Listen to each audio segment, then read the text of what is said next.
Assalamualaikum warahmatullahi wabarakatuh. Kembali lagi bersama saya Dela Febriana, mahasiswa program studi usaha perjalanan wisata, jurusan administrasi bisnis, kelas 4 BPC LI Jenjang. Jadi pada kesempatan kali ini saya akan menjelaskan peraturan karantina di negara Singapura.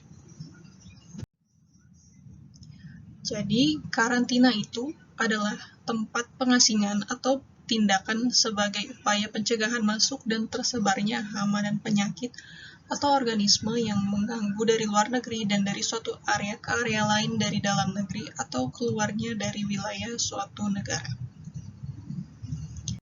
Jadi setiap negara itu memiliki peraturan karantinanya masing-masing tak terkecuali di negara Singapura, di mana setiap orang yang diberi izin untuk memasuki Singapura akan diuji COVID-19 pada saat kedatangan, dan kedatangan dari sebagian besar tujuan akan diberikan pemberitahuan menginap di rumah setidaknya selama 21 hari, dan SHN harus dilayani hotel yang ditunjuk pemerintah, dan biayanya itu ditanggung sendiri oleh traveler yang bersangkutan.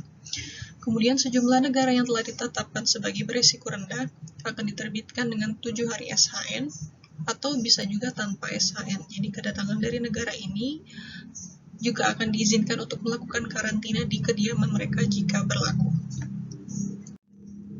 Setiap orang yang berusia di atas 12 tahun yang berada di karantina rumah akan diwajibkan oleh hukum untuk mengenakan tag elektronik selama masa karantina mereka. Labelnya itu berukuran jam tangan dan dikenakan di pergelangan tangan. Selain biaya karantina, semua pendatang harus membayar tes COVID-19 yang akan dilakukan sebelum masa karantina SHN berakhir. Selama kita menjalani karantina, tidak akan diizinkan untuk keluar dari rumah, kemudian juga tidak diizinkan untuk merokok di area karantina.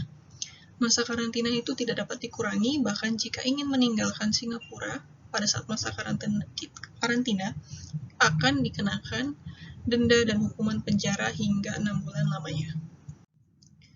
Kemudian selanjutnya selain ada persyaratan karantina untuk manusia, kemudian ada juga persyaratan karantina untuk hewan dan tumbuhan, di mana semua hewan yang tiba di Bandara Internasional Changi harus menjalani pemeriksaan di Changi Animal and Plant Quarantine Station atau CAPQ, yang termasuk seperti hewan yang memasuki Singapura adalah Singapura ketika Singapura adalah negara tujuan mereka, kemudian hewan transit di Singapura selama lebih dari 4 jam.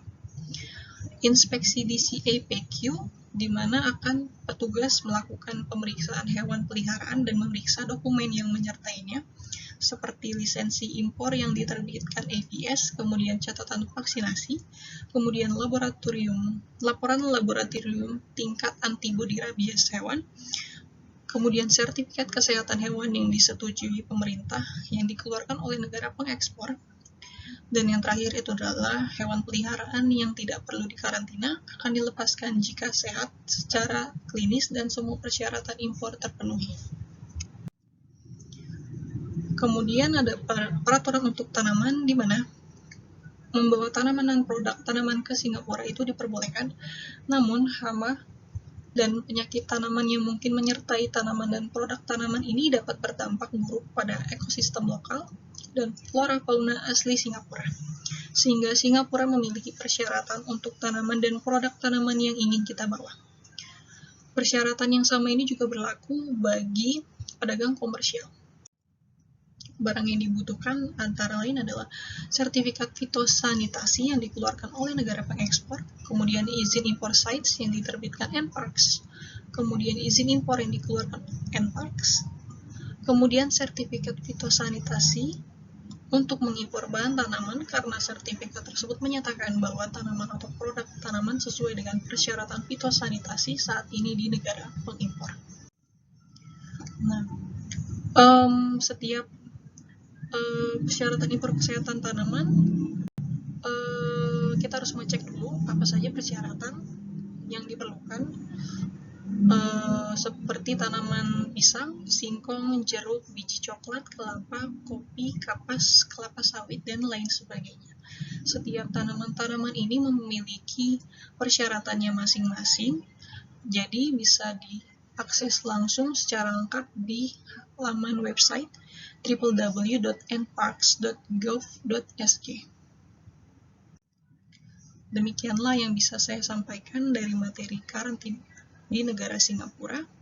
Semoga bisa bermanfaat dan bisa menambah wawasan bagi kita semua. Saya akhiri, wabillahi taufiq wal hidayah. Wassalamualaikum warahmatullahi wabarakatuh.